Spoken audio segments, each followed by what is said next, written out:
Coming up next on Another View, we're talking about African Americans and relationships. If you listen to the statistics, black women don't stand a chance at romance and happiness, let alone marriage. But is that really true? And what about the other conventional wisdoms, like educated black women must settle for a round-the-way man, that all successful black men marry white women? If you're not married by 30, it will never happen. And what about our own responsibilities in affairs of the heart? Relationship coach Alvian Lyons and Edward Fairley, author of the Handbook for Increasing Your Relationship IQ, join us for a lively discussion. What's love got to do with it? Right after this news from NPR.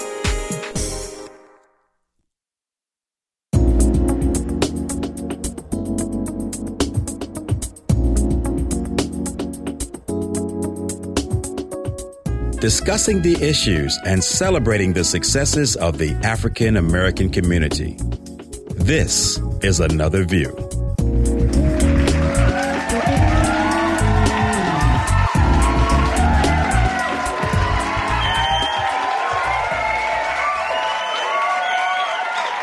And good afternoon, everyone. I'm Barbara Hamlee. Welcome to Another View. We're so happy you're with us this Friday afternoon. Well, unfortunately, we lost another great musician since we were last together, Miss Whitney Houston. Her homegoing service is tomorrow in Newark, New Jersey. Now, there's been lots of speculation this week about the cause of her death, but what I hope all of us will remember is that first and foremost, she's a daughter and she's a mother and she's a relative to many who personally mourn her passing. And we're sad that she's gone, but her melodious voice will be with us always. Let's take a listen. I believe that love will never end. And like the river finds the sea, lost, now I'm free, 'cause I believe in you and me. Beautiful, beautiful voice. Whitney Houston. You can't help but smile every time you hear her music. And, you know, she was all about singing and all about love. And that's what we're talking about today. We're going to be talking about relationships.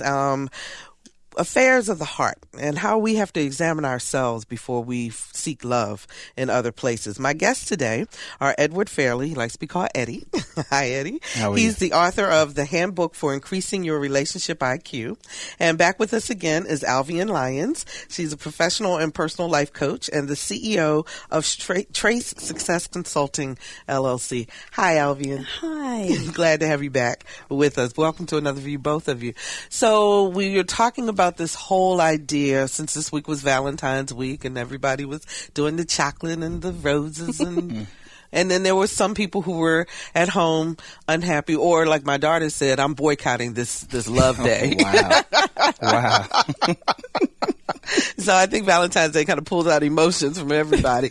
But this whole idea of, if you start to read the statistics, you look around and particularly about black women and the ability to get married.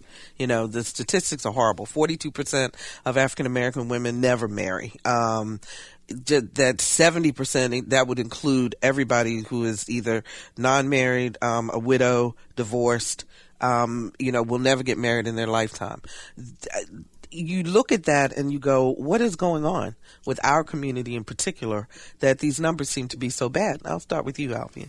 Well, I don't know that it is just about what's happening in our community. I think that, quite frankly, what we're experiencing is just a microcosm of something much larger.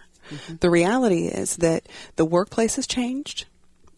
The educational environment has changed. Who you're sitting in classes with, whether it's your graduate classes, whether it's your undergraduate work, who you have access to on a regular basis. Socioeconomics is influencing a lot of what it is in terms of access to a viable partner. So I don't think that it is just what's happening within the African American community alone, but because we often feel at a magnified level what is taking place at a global level, we are feeling the effects of the global level more powerfully at a local level. The whole idea of when everybody else gets a cold, we catch pneumonia. Exactly. Exactly. That's the same thing. Eddie, let me ask you from a male's perspective, do men worry about relationships as much as it seems that women do? Well, I speak from a person perspective. I can't speak for all men. Okay. I can't But speak you're a for man. any. Yeah, So I you can can speak from there. I can speak for myself and how I feel about things, but I think we're pretty equal in regards to that. As far as your original question was asked, I can't say, like I said, why people outside of myself do or don't do what they do. But I can say what I notice, and I do notice that it is common to have long-term unmarital relationships. It is common to be in single-parent homes. It is common, or with that commonality, it becomes the norm. So you're desensitized to thinking that that's normal or even correct or right. So I think that is a contribution to that, as well as what we see on television. We have the shows that are created for the black demographic. They rarely have married couples, and if they are married, is a lot of drama within that marriage. So that can cause or create a phobia around marriage. So I think a lot of those things are factors that cause people to not be married today. Your book is the handbook for increasing your relationship IQ. Yes. What is a relationship IQ? It's awareness, understanding, which in turn gives you empowerment. If you don't know something or you don't realize something, you can't act on it, and you don't have a choice. When you have a choice, you can make an educated decision. If you only have one thought or one mindset, or you're narrow-minded about something, you don't really have a choice. You just assume that this is the way to do it.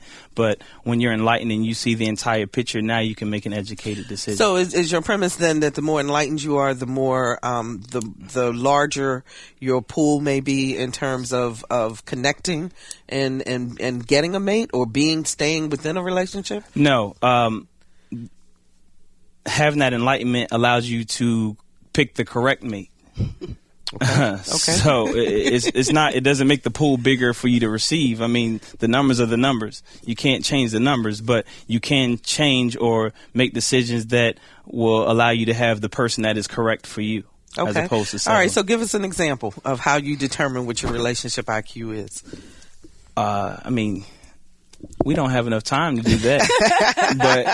But my book goes from the dating phase to the relationship phase and all the way to and through the marital phase. But it all starts, you have to get there, you have to start at the dating phase. So if you want to start at the dating phase, a very common thing that happens in the dating phase is in the beginning, we meet people and we tend to get that question. What is it that you like in a male or a female?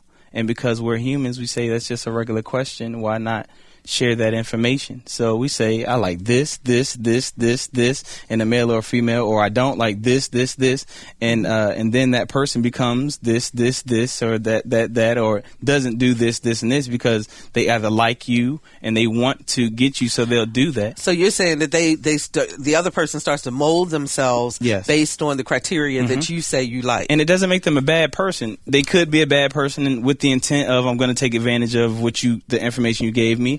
Or they can just be a nice person. They like you so much, so they're going to try to live up to that. But eventually that person falls into who they really are, which causes the issues in the first place. But Alvin, isn't that just a normal part of getting to know a person? Well, it's a normal part of life. It's politics. We're campaigning. I mean, the reality is we're campaigning. I love that. And while we're dating, we continue to actively campaign. And based on what public opinion is, in this particular case, the individual that we are pursuing is the public pollster, so to speak. So we want to make sure that we are giving you the answers you want to hear. But ultimately, once you vote, you're stuck with me. And the reality is that we want to make sure that we're voting for the right people. So I think that the relationship IQ that Eddie's talking about is to raise our level of consciousness, that we are making better conscious decisions about what it is that we need, we want, who we need to get those things from, how we need to convey those things based on at least what I've read of Eddie's work thus far, that make a real difference in where you're going to cast your vote. Because the numbers are the numbers. If there are only 8 men, there are only 8 men. Right. And you can't do anything about that. But you don't want to spend the vast majority of your time Time being that one precious asset that you never get 1 second of it back. Once you put it out there, it's gone. So you want to know that you are spending your time investing in someone who is worth the investment. And the higher your relationship IQ is, the more likely you are to be investing in something that could produce the ultimate product, and that being a healthy relationship. I know our audience wants to get involved in this conversation. 440-2665 or 1-800-940-2240 are the numbers to call. Join us. We're talking about relationships and how we can make them work and work better. 440-2665 or 1-800-940-2240. So, Eddie, are we asking the wrong questions? No, we're giving the wrong answers. It doesn't hurt to try to ask me what is it I want in a woman, but your answer is going to be time will tell, and hopefully it'll be you. I'm not going to tell you the ingredients to my happiness, because then you can use that ingredients and try to win me over. But if in time, if I give you that information, then you can act a certain way. But if I don't give you that information, you have no choice but to be yourself, or that can't do whatever your campaign is, and you might find that is not what I want anyway. Right. But if I give you the information, now we're on the phone and I'm saying you're too good to be true. That's because you made them too good to be true. So you have to keep that information. Now, I'm not saying to be a mute. You can tell them I like to go to movies, read books and stuff like that. But the values that you seek in a mate, you do not share that information. You wait and find that person that has that checklist of a mate to come to your life, and then you move from the dating phase and go to the relationship phase. So isn't that also, Alvian, part of it, that we want to move too quickly from the dating phase to the relationship phase? We are the microwave generation. That's right. We want it hot and fast and poorly prepared. We have lost the concept of patience. The crock pot relationships are so much more like the crock pot concept. I love this analogy. Got to let this thing sit and do what it does. But we're not patient. And the more we have technology, we can't afford dial-up anymore because we have to wait 60 whole seconds. If something goes wrong with your iPod, come on, you're supposed to do this in a millisecond. Everything is supposed to be fast. And as we were talking about in the establishment of norms, frequency determines norms. So if I get used to everything in my life being quick to satisfy me, I expect people to be able to do what technology can only provide.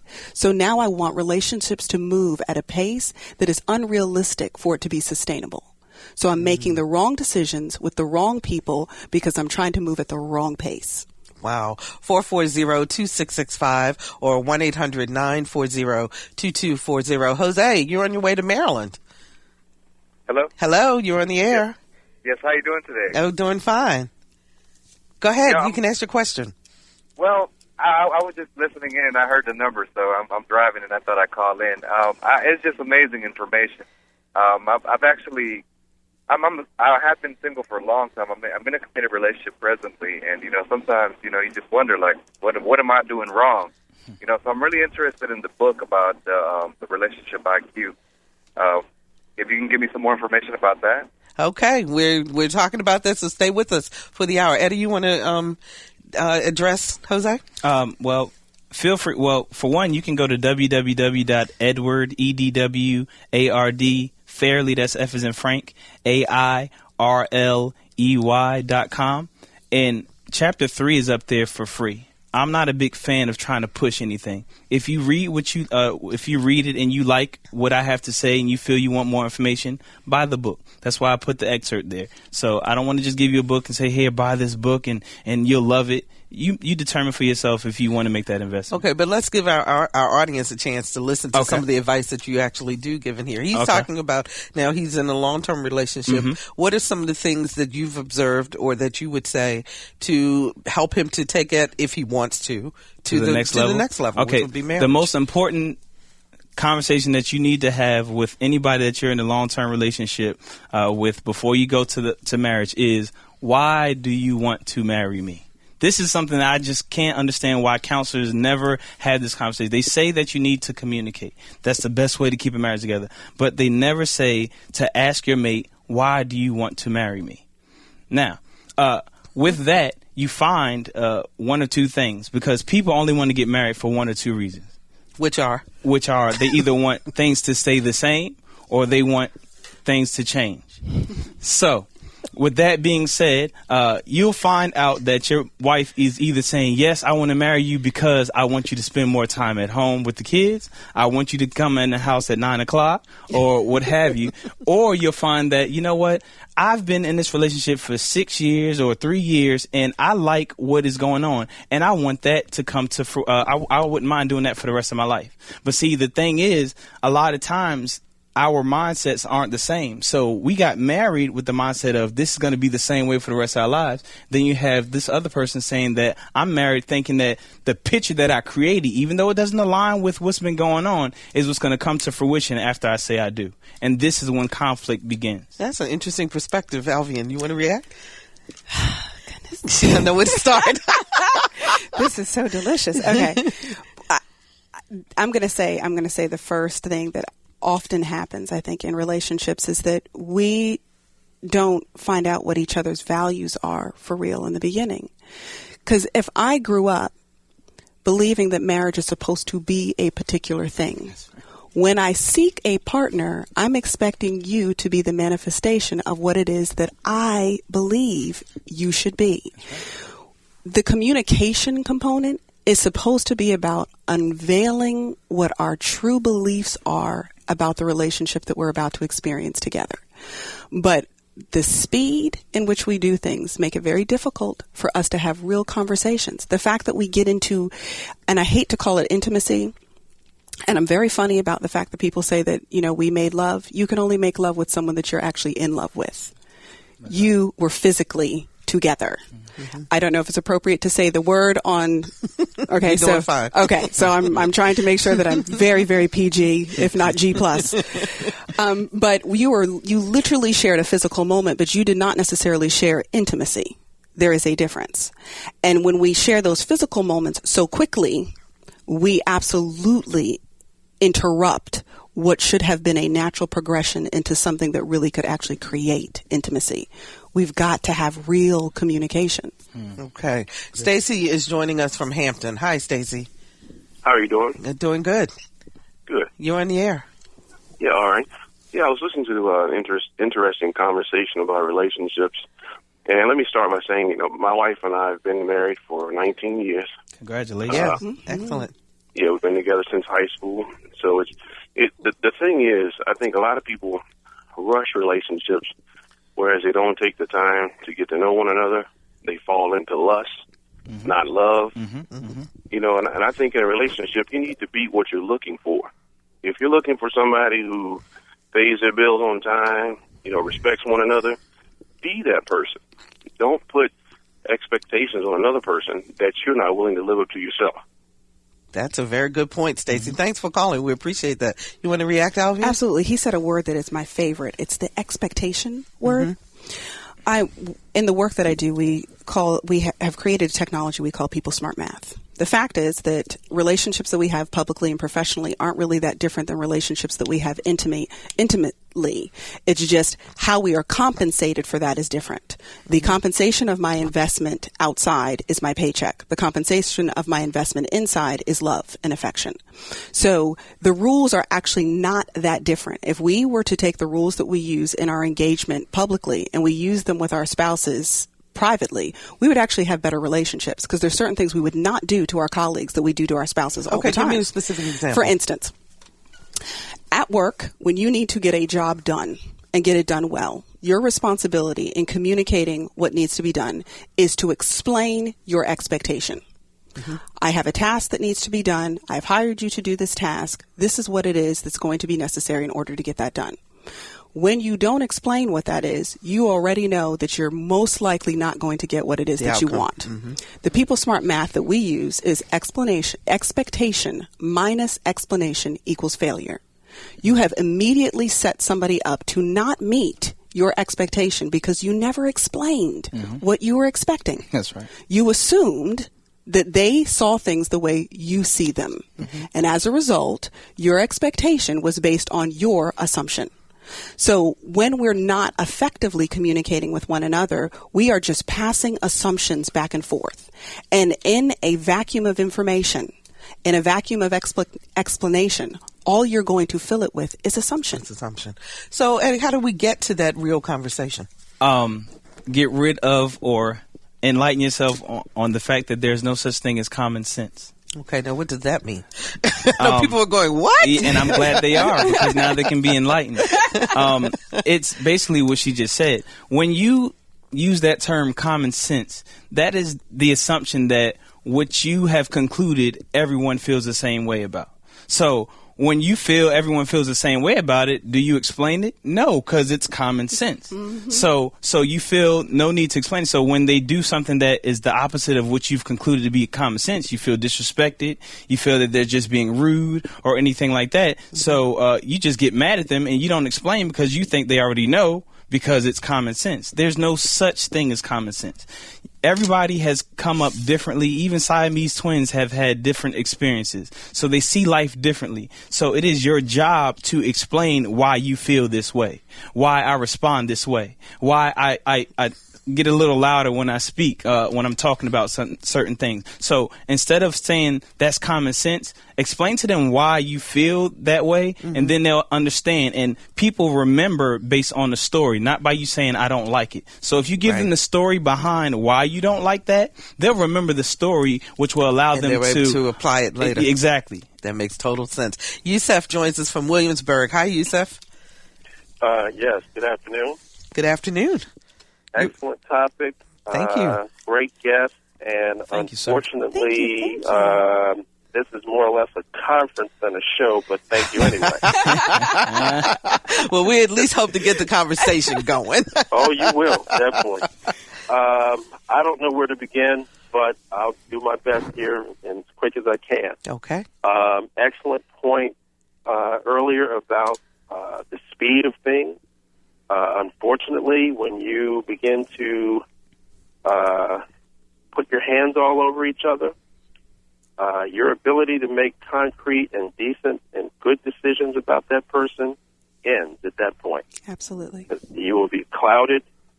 From then on out, you will ignore every red flag that comes up from then on out. So you absolutely must take your sweet, sweet time getting to know someone, and because unfortunately you mentioned it earlier, you're really not meeting them, you're probably meeting their representative. It's going to take some time for you actually to be able to get to the heart of the matter, and you just cannot rush into any form of intimacy whatsoever. I don't care how anybody else feels about that, how realistic they think it is, but I promise you, it will color your decision-making process. Yusef, can I ask you a question?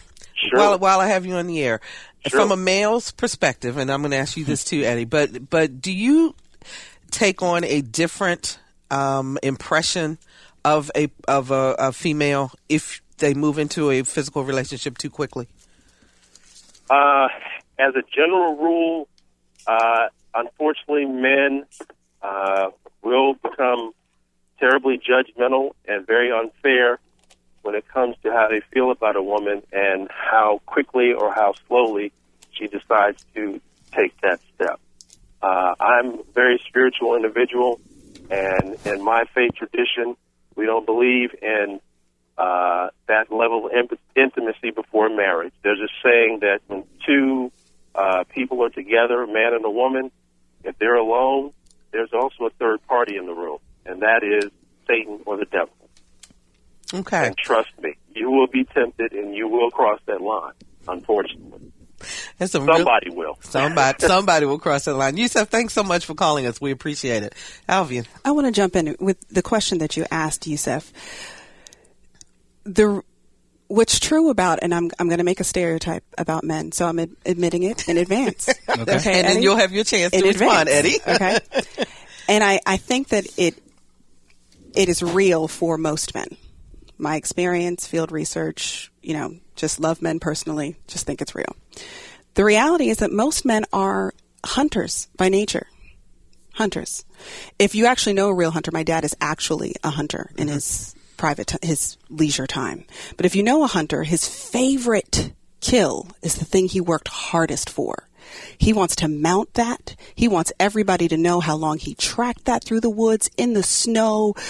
Both feet were frozen. I mean, like, he wants everybody to know how much went into getting that. It is not that different when it comes to intimacy. A man who gets to hunt you, who really gets to pursue you, he has to invest that thing that I was talking about before, that he can never get back. He has to invest his time. And everybody values their time more than anything else. So if I have invested so much of my time to win you, to prove my worth, to be able to experience you on levels other people have not, you experience me on those levels as well, by the time we get to physical intimacy, it is literally the icing on the cake. But the communication and the relationship that we've actually built is the cake. So I feel different about you because I've invested more of myself in you. Eddie, you want to respond? Well, I'll respond to the first question. A wise man once told me, if it's fast, it won't last. If it's slow, it's for show. I've never appreciated anything that was given to me easily. Quickly. And as far as the statement, I don't like to generalize male or female, and I'm going to tell you why.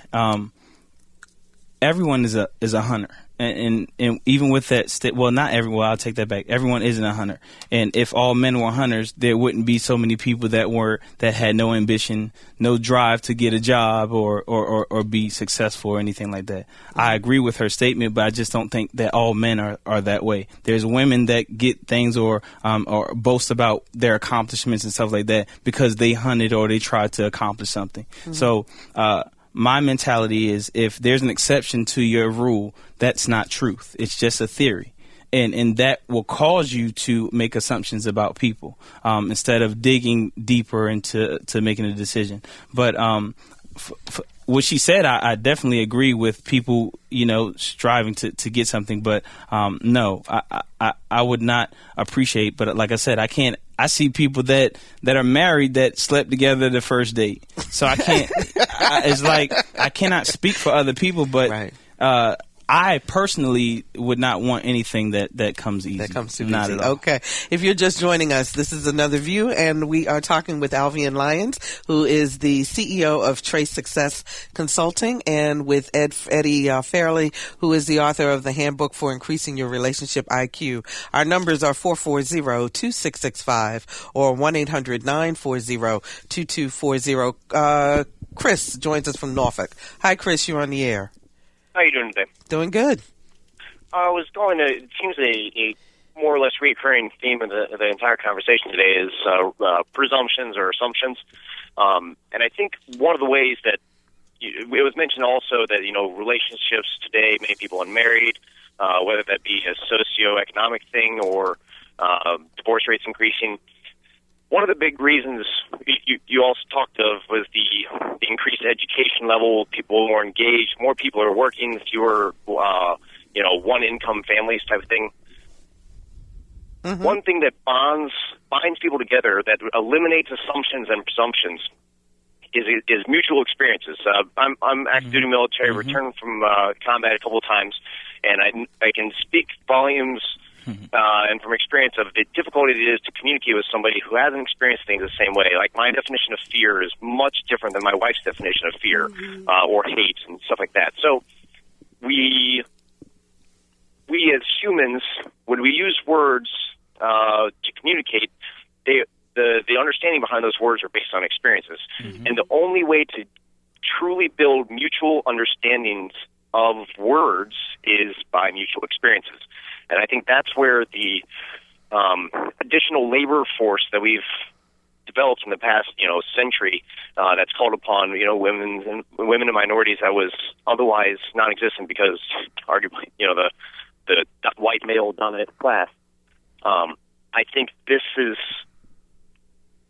result has basically meant that fewer people have time to have common experiences. Okay. I see where you're going with that. Chris, thanks for the call. Alvian, you want to react? Well, very interesting point. One of the things that Chris said that caught my attention is the way in which we communicate what should be or could be a common experience. I remember a friend said to me once, and I thought it was one of the most profound things I've ever experienced in my life. I was having a conversation about somebody else, and he said, you know what? Stop assuming that the words that you're using, I know what that means. Because I don't think I'm hearing what you're saying, but I'm not coming to the same conclusion about this person based on even the words you're using to describe them. So he said, describe them to me in terms of a taste or a smell instead. And it really made me pause for a second, because how do I describe a person in a way that we may share more common understanding of what that was? So I was talking about my husband's best friend, to be quite honest. Hopefully my husband's not listening at the second. But I was trying to explain that every time he and my husband get together, they get into something. Like my husband's always late calling. He always late coming home. There's always something not going quite right. And we laugh about it because they're not horrible in any form or fashion, but it just, it goes awry. And so I was trying to tell him about this, and he said, when he told me to describe him differently, I said, think of the smell of puppies. You love puppies. The smell, they're dirty, but they're just the right amount of dirty, and you know that they're going to pee-pee on your carpet. And so I went through all of that, and I said, that's what his best friend is like. You just love him, but he's going to potty on your carpet. He's going to mess up something, but he doesn't mean it in any kind of way at all. And it was funny how when I stopped describing him in heady terms that I thought we would commonly understand, well, he lacks maturity in this, he hasn't been exposed to these things, all of these this intellectual jargon. You gave him the visual picture, and he got it. He was with me instantly. Let me ask you guys a question. If you're and this goes for male or female, but if you're in a relationship and it doesn't work, and you go to the next relationship and it doesn't work, and similar things happen to you, and you go to the next one and the same similar things keep happening to you, how do you get yourself to a point where you are able to truly analyze, because you're the only constant right in all of these relationships exactly. that you keep going through. So at some point you've got to take some self-analysis. So what do you suggest, and I'll start with you, Eddie, that a person does to do some self-analysis so that they can hopefully avoid that same type of relationship that they've gone through 3, 4, 5, 10 people? Well, I'm a person, I always look within first and work my way out. I figure, well, what can I do better, or what can I change about me, or what have you, or make myself better? So you should always do that anyway. Whether it happened the first time, you should look within first, and then if you say, nah, it wasn't really me, then work your way out. Okay, well, what is she doing? But always start with yourself. See what you can do and change first. I had a friend who said that they were having issues, and I asked, well, what could you change? And once he shared, it was pretty evident, saying it out loud, that the base of what the problem was the stuff that he was or was not doing. So then I'm like, if you just change those two things, you guys will pretty much be okay. So. But Alvin, sometimes some people will look at themselves and say, well, it's not me, because I'm doing everything right, but I keep attracting the wrong guys, right? And I spend a lot of time with women, and I can't tell you how often I hear that over and over and over again. And I agree with Eddie completely in that you have to start with you first. We reflect how we see ourselves out into the world, and it is like a honing beacon for people. That's good. If I see me as issue-laden, I'm the victim to all things, my mom did this to me, my daddy did this to me. I mean, if I see myself a particular way, then regardless of how beautiful I think I physically am, what I don't realize is that I am sending out this honing beacon that literally is like a dog whistle to certain kinds of people that respond to that sound. It's the same reason why I often hear men say the sexiest thing a woman can put on is confidence. When a woman is confident about who she is, it doesn't matter whether she's a size 2 or a size 20. She has a way of attracting men into her space because people, something about you, I want to touch it, I want to be near it. It feels good because she sees herself in a way that says that I value me. And as a result, the people who come into her space feel like in order to enter, I must value her also. Go ahead. I was going to say, go ahead, Eddie, because you're nodding your head. Yeah, no, something that she said triggered something. It's something that I hear very, very common. Well, for one, I would like to say that I always tell people the time, because I hear it all the time, well, when should I start dating or when should I get into a relationship? The time and the only time you should start dating or be in a relationship is when you love being alone. And I had a young lady, she tried to tell me about how terrible her relationship was, and I cut her off because my whole thing is, if you don't like a movie, you don't watch it over again. So I'm not going to allow you to play the terrible things that's going on with you over and over again. So I cut her off, and I asked her, I said, well, if it's so bad, why are you still there? And very common answer that I get all the time is, I don't want to be alone. So I said, well, can I ask you a question? She said, yes. I said, if you don't like yourself, why would you expect someone else to like you? Right. And she said, what do you mean? I said, you don't even like you being with you. You don't want to be alone. You just said that. You don't even like being in a room by yourself. So you're adamant about having someone. So until you love being with you, no one else is going to love being with you. You know, it's so funny because since I was single for a very long time, and people would say that to me all the time, just get into yourself, do what you like to do, and so not go, oh, yeah, sure, you can say that because you're already married. But, you know what? I got into myself, and that's when I met him. What happened? I got married, and it was fabulous. Georgiana joins us from Virginia Beach. Hi, Georgiana, you're on the air. Hi. Well, I just want to make one quick comment about something that was just shared. You know, when we think about why do I attract this type of person or why do I attract this type of man, one of the things that I've learned over my life is in those situations I need to say, how come I'm choosing? How come I'm choosing to spend time with this type of person? How come I'm choosing to continue, you know, dating someone that's like this instead of saying that you know, that I attracted them. It's like my choices, taking responsibility for the choices that I make. But the main reason I called in was I heard a little while ago something that y'all shared about in the beginning of a relationship or something, not sharing your values or kind of withholding your values. And I was a little bit confused because I value being upfront and being honest and communicating, also like what was shared a little bit later on about communicating my wants and needs with my partner so that they can be met. In other words, if I like to receive flowers or if I like to receive a love letter, communicating that to my partner or the guy that I'm dating, that way he can meet my needs because he can't read my mind. So could you just explain clarify a little bit? Okay. When you're saying to withhold your values or withhold what you want from someone, that was confusing. Okay. Thanks, Georgiana, for the call. Go ahead, Eddie. When you're in a dating phase, you do not want to tell a guy that I like a man that holds the doors for me. I like a man that says yes, ma'am, no, man. I like a man that, ma'am. I like a man that loves children or anything like that, because you're allowing or you're telling that person, okay, when I get to a door, open it. Now, what's going to happen is, what you probably have already experienced, people will do that for a certain amount of time. And you might find, and that's when we get to the point where you don't do what you used to do that's because that wasn't them.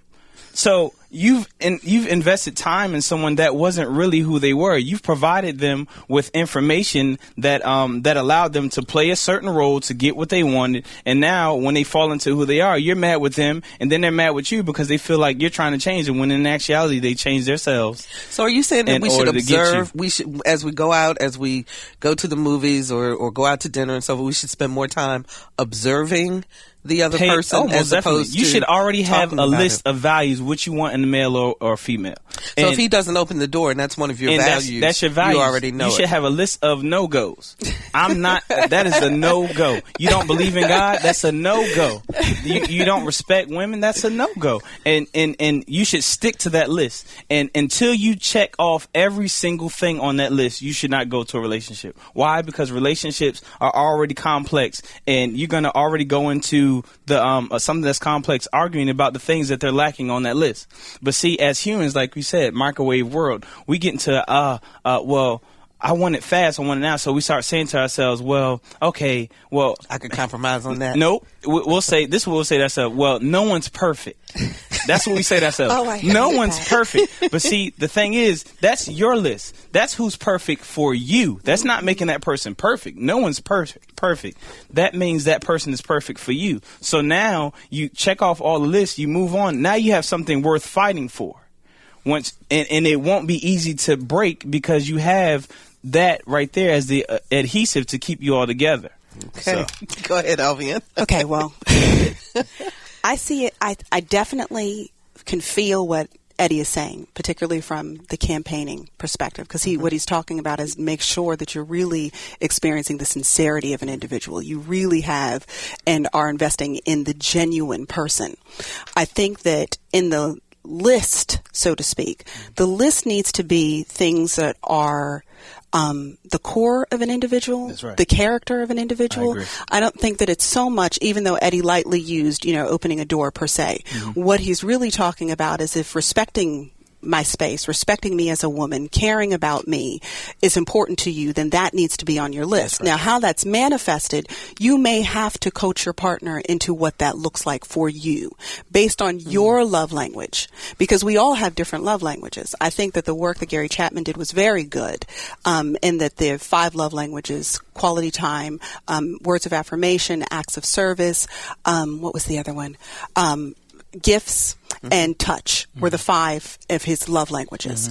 And each of us have primary love languages and secondary love languages. And so even though I may need someone who has incredible character, and my husband and I, let me give a perfect example. My husband and I got married when he was 19 and I was 20. So statistically, we were not supposed to work out. We have been married for 16 years almost. And together for 18. Thank you. Because we so beat the statistics. That's right. And we've adopted children, raised children, had our own. I mean, just all of that. I have kids I'm getting ready to send to college at this point, and I'm only 36 years old. So we are so not what would fall into the statistics. But when I met my husband, he had only experienced the model of his own father. His father was an incredible provider. But that is the only way he knew how to show love for his family. So nothing else that my husband learned about love was a product of what was modeled for him. But he had incredible character. So if I were writing a list, I would have to write the list based on the character components of a partner and allow the opportunity for the development of the display of that character that has some elasticity to it, because they're not going to come in perfect paper resume. It's not going to happen. And you can't be so specific that he has to make between $70,000 and $120,000 a year. That's ridiculous. The list shouldn't be anything physical or money, anything like that. And matter of fact, I can almost guarantee, willing to almost bet my mortgage, that if you have a physical thing that you want in a male or female, whoever you marry is going to be opposite. Not going to be that. Opposite. Let's Total see. opposite. We're getting close on time, so I want to make sure we get our calls in. Carl joins us from Norfolk. Hi, Carl. Yes, thank you for taking my call. I just listened to this as I headed to my obligation today. And all of the things that you said remind me of the fact that I'm an octogenarian, so we begin at that. Number 2 is we are in a society where we allow our children, we model for our children poor behavior. I agree. Children bring their boyfriends in and they sleep overnight, and these are 16, 17-year-olds. Society endorses living together. We no longer, as my parents did with my sisters and my brothers and I, and we did with our children, we no longer date our daughters so that they know how a man should treat them, and take our sons out so that they know how to treat women. Absolutely. That does not exist. Absolutely. We are very promiscuous and permissive. We've taken spark beyond the point. And now when I deal with couples, it's because the system has to teach them either how to divorce comfortably and raise their children or not divorce. We should not be at this point, and our religions endorse it. Let us not forget, there was a time when the Catholic Church demanded that you went 6 months before you married. Now, it's not that case across the board, and I think it's still with the Catholic Church, but other religions have stricter laws. When we become promiscuous as a people, then what do we expect from our children? And I'll take my response off the air. Thanks so much, Carl, for your call. I appreciate that. Anybody want to respond? Well, I agree 100%. Yeah, I agree. I mean, absolutely. I definitely date my daughter. She's 5, and because she should know how she should be treated. She's going to be comparing guys to me when that's my whole focus. Okay, let me throw something out, and I shouldn't do this because it's going to. We don't even have time, but we're going to go do this anyway. Okay, there is a rule of a thought. A myth out there that people like Tyler Perry and others have said in criticism of African American women who are successful, that they need to lower their expectations and consider a blue collar gentleman. And not just look for someone who's on their same educational or economic level, but consider that there are blue collar brothers out there who are great and who are just as good and who could do just as much. Myth, fact, fiction. You want to go first, Eddie? I mean, that goes back to the list. I mean, you talk about numbers and physical things that. I don't even think that's worth a comment, to be quite honest with you. I'm not even going to touch it. Well, because that is something a lot of black women get criticized for. It is huge in conversation. I remember when I met my husband, someone actually said to me, you must be a lot smarter than your husband is. Because my husband put me through school first before he went and got his degree. We were 19 when we got married. Wow. So the fact that I was very polished as a product of the household that I came from, them having met my husband who came from a blue collar, hardworking, good people, he was different than the way that I was, so to speak. And so they were trying to figure out how we came together. But I go back to the point about what's on your list. If I made a decision based on the character of the man, and I believe in the potential that character can produce, I can tell you now that I live a very financially comfortable life as a product of what his character, his ethics, his commitment has produced over the 16 years. We started at $8 an hour. I can assure you we don't live there anymore. So, That's right. But all of my friends thought, wait until let's find out what he turns out to be before we marry him. And I said, if that's the case, then none of us are going to get married because you don't know what you're going to get. On the other side too, there are a lot of women who are very successful also say, where am I going to meet a person who is not on my level? In other words, because they don't travel in their same circle, they don't interact. So therefore, the likelihood of someone who works an hourly job versus a careered woman, for example. What's the likelihood that that's ever going to happen? What's the likelihood they're going to get together? And I would agree that access is definitely a product of our lifestyles. I would completely agree with that. The likelihood is if you're super educated, you'll be around lots of other people that are educated. Those things are there's absolutely true that is the likelihood. But I would say to any person who is serious about partnership that if you want it bad enough, you will make the adjustment. We all get what we want based on our willingness to make the adjustment. If I want to consider a larger pool, I can't keep doing the same thing that I've been doing that's gotten me nothing and expect that it's going to now suddenly produce something. So I have to be willing to step outside of what I've always been doing if I want to get something different than what I've always gotten. That makes perfect sense. We got about 2 minutes left, Eddie. I'm going to let you tell people if there was one piece of advice you could leave with them about a relationship, what would that be? Wow. One. Okay, 2, but quick. No, I'm a big. Just to go back on what she was talking about with the love languages, I have a chapter called "It's not that they don't love you, you just don't love alike." And it goes back to elaborating on and understanding your story so that you can understand why they do stuff like that. So I use a description of a couple that when the guy, because of his story and how he is, when he gets sick, he does not like to be bothered at all. Mm-hmm. He doesn't like to be touched or anything like that. But that's I'm you. the same way. See, now But she's when the female in the story. He's the guy. Okay. But when the female, when she gets sick, she likes to be touched and stuff. And see, what we were taught by our parents was treat people the way we want to be treated. What they meant to say is treat people nicely. Because if opposites attract, and you treat me the way you want to be treated, It's not gonna work It's for not you. going to work.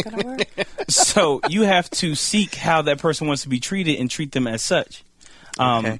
We're out of time, Eddie. I'm so sorry. I know we can carry this on forever, you guys. This is just great. Edward Fairley, he is the author of The Handbook for Increasing Your Relationship IQ, and you can find this where?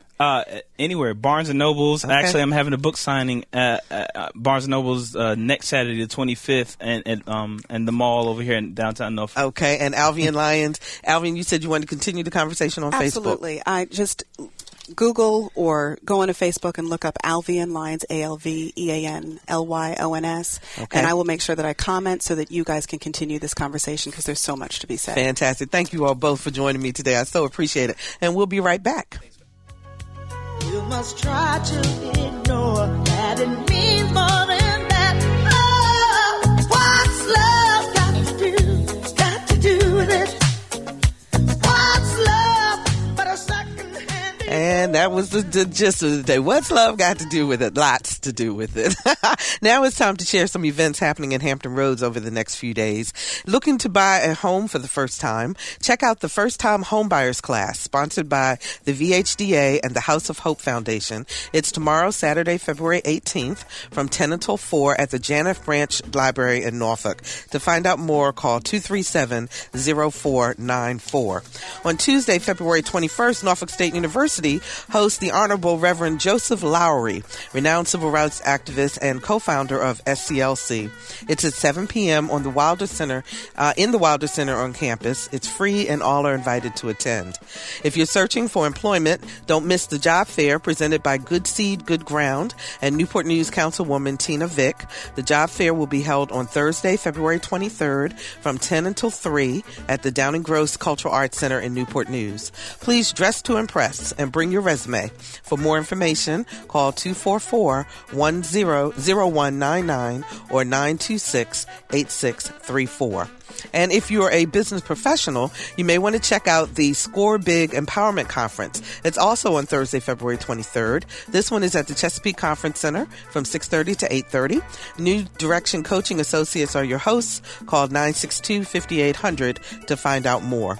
And all this month, the Cleaver Communities in Action present the second annual Black History Month Youth Book Drive. They're raising money to purchase books specifically written for African American youth. If you'd like to help, visit cleavercommunities.org. And finally, I'm looking forward to the WHRO's Strolling Supper Party. It's this Sunday, February the 19th at the Virginia Beach Resort Hotel. It's a great time enjoying outstanding food from the Hampton Roads Magazine Platinum Plate Award winners. You get tickets at the door. Come on out. I'd sure love to see you. All of these events and others are on our website, anotherviewradio.org. Check it out. And while you're there, please sign up for our eView newsletter. It's a once-a-week reminder of upcoming shows. Next week, a one-on-one conversation with commentator, media maker, and campaign coordinator Jamu Green. We'll talk about women's contributions to the national political landscape. For producer Lisa Godley, audio engineer Perry Smith, Megan Herrera, who answered the phones for us today, I'm Barbara Ham Lee. Have a fabulous weekend and join us next Friday for Another View.